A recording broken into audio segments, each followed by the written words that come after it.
Hello students, standard 7 in chapter number 9 rational numbers.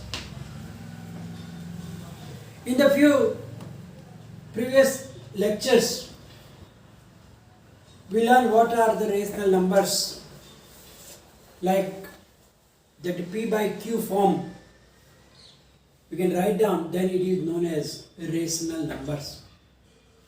Now also we saw that in p upon q, p is numerator, q is the denominator, and the denominator cannot be 0. We saw that the rational numbers can be positive or negative except the 0. 0 is neither positive rational number nor a negative rational number. Now, in previous lectures, we learn how to locate or represent the numbers like whole numbers or the integers on number line. We know that on the number line, we put 0. And then on the right side of 0, at same distance, equidistant, we put the points on the right side and left side both. To the right of the 0, we write down the numbers 1, 2, 3 and so on with positive sign, plus sign, and they are known as positive integers. Similarly, to represent the negative integers, we take equidistant points to the left of the 0 and represent them using minus sign, which are the negative integers. 0 is, as usual, neither positive nor negative. We put it in the middle. So, it is very easier to represent any integer on the number line. To represent the rational number, we have to understand with the help of some example. It is also so simple, just we have to understand them properly. Then if any rational number is given, then you will be able to represent it on a number line. First of all, we have to check whether the given rational number is positive or negative. So according to that, we can put it on the right side or on the left side of the 0. If it is a positive rational number, we have to think about only the right side of the 0. And if it is a negative rational number, we have to think only to the left side of the 0. Now to represent the rational number, first of all, we have to check its denominator. Then what is the denominator? And then between the length of 0 and 1, 1 and 2 or 2 and 3 etc., we have to divide them with the equal parts. How many equal parts? That number in the denominator. Suppose in the denominator there is 2, it means that the length between 0 and 1 should be divided with 2 equal parts.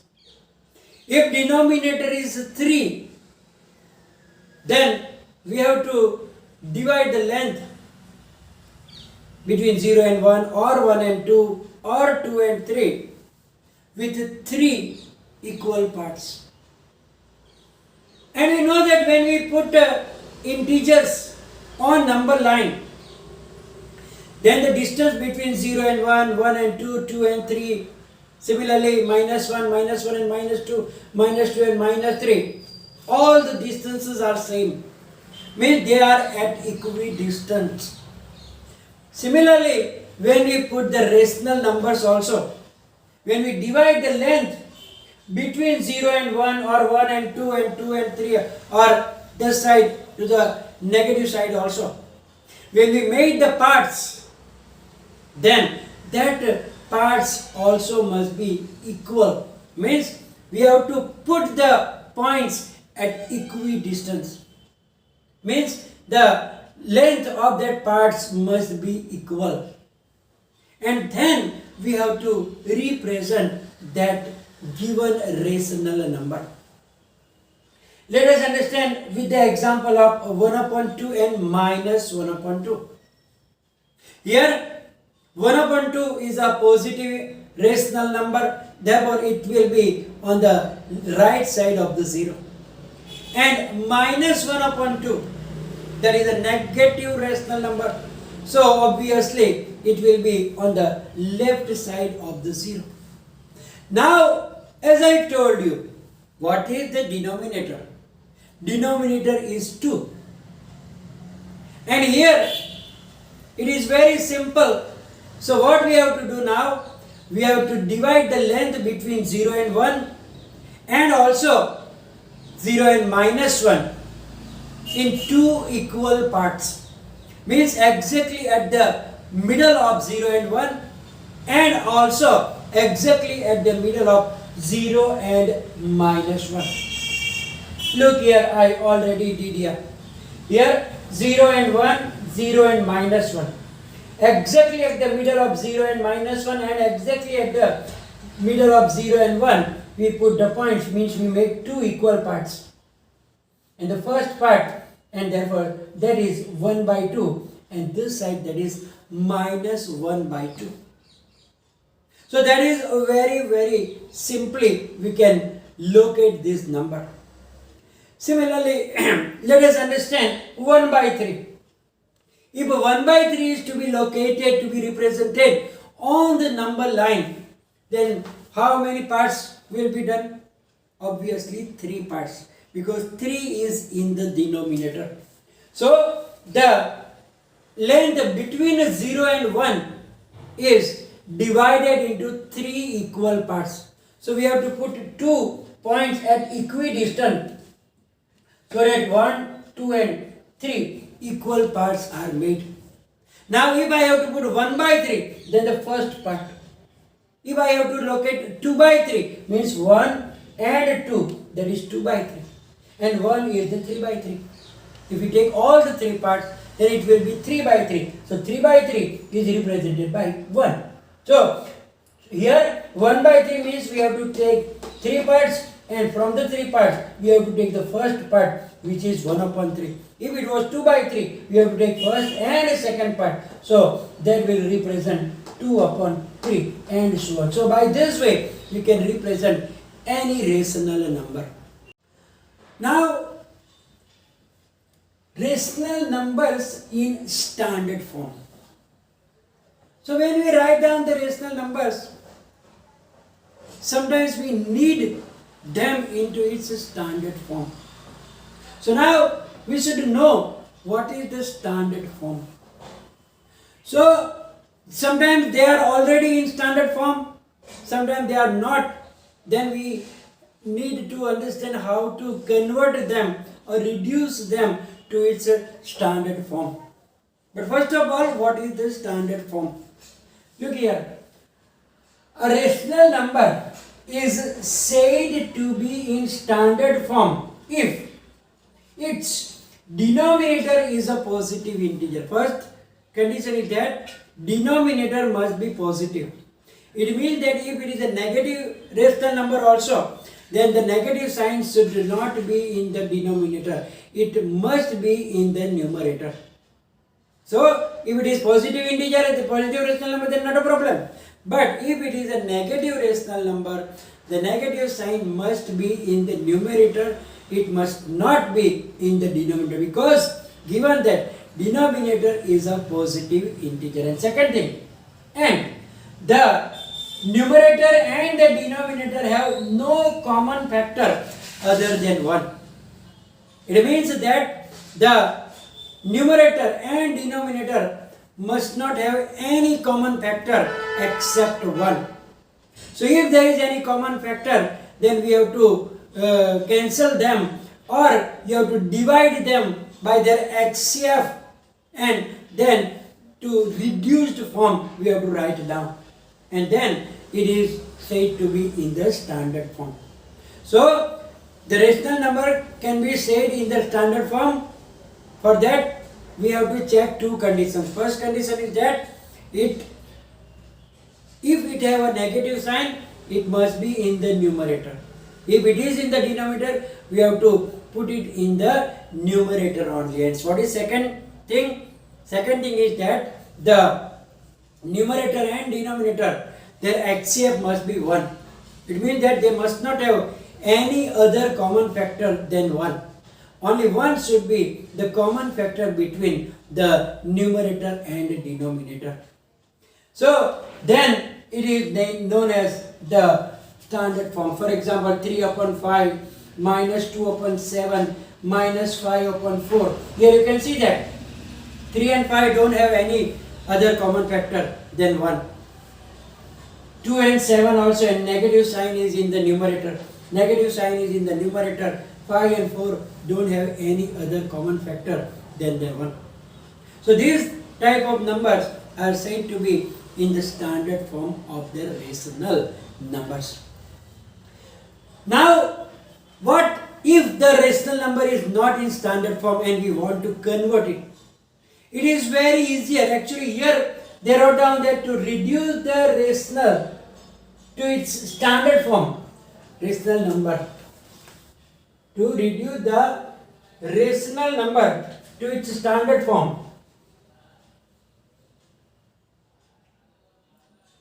we divide its denominator and numerator by their HCF, ignoring the negative sign.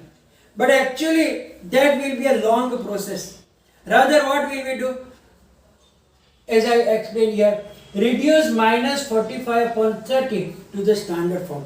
If we go by that method, then first we have to find the HCF of 45 and 30. And then we have to divide both of them by that HCF. Rather, what will we do? We will find out the factors. And common factors we will cancel. And then write down the numbers. Again, if they have a common factor, we will cancel. Then it will be easier. For example, look here. Minus 45 upon 30. So I know that 15 3s are 45, 15 2s are 30. So I keep that minus sign like that. And 45 is 15 3s are, 30 is 15 2s are. So I cancel the 15 15 minus 3 upon 2. Now 3 upon 2, 3 and 2 does not have any other common factor. So that is the standard form of that rational number, minus 45 upon 30. So rather don't find out the HCF and find out its factors. And then common factors you have to cancel it. And then at last there should not be any common factor and negative sign must be in the numerator. Another one, reduce 36 upon minus 24 to the standard form. So here also you have to just ignore the negative sign. So far 36 is 6 6 are 36, we know that, and 24 is 6 4s are 24. So we cancel 6 and 6. So here 6 and in the denominator is minus 4. Still it is factorable. 3 2s are 6 and 2 2s are 4. So 2 3s are 2 2s are 2 2 cancel, remaining 3 upon minus 2. But for standard form, we cannot keep the negative sign in the denominator. So I put the same number in the same sign in the numerator. So we get minus 3 upon 2. So here first ignore the negative sign, and then what we do, we find the factors. 6 6 are, 6 4s are, common factors are cancelled. Check if there is still common factor. So here you can see that they can be factored again. 6 is 2 threes are, and that is 2 twos are, and we cancel that. And then now there is no common factor, so I put that negative sign in the numerator. Another one, here you can see that minus 3 upon minus 15. So minus 3 upon minus 15 is not in its standard form. So first what I did, I multiplied both of them by minus 1 upon minus 1. So both become positive. So I got 3 upon 15. Now 3 has only factor 3 ones are 3. But 15 is 3 5s are 15. So now 3 5s are 15. So I cancel 3 and 3 and I get 1 upon 5. Now they don't have any common factor other than 1. It means that the reduced form of 3 by 15, minus 3 by minus 15 is 1 upon 5. So to convert them in standard form, as I told you, that we have to remember only two things. What? Negative sign, if there any, it should be in the numerator. Second thing, that we have to find the factors. Whatever factor is coming in your mind, you write down. If it is not cancelable, again refactor them. Then you will see that the sum of the common factor will be there in the numerator and denominator. Whatever common factors are there, you can cancel them, and the remaining factors, by multiplying them, write down and put the negative sign in the numerator. That's the only thing to remember while you convert them into their standard form. So I hope you will be comfortable with this method, and here we are going to finish the session. It will be in your PDF, and any confusion, write down in the comment section. Thank you very much.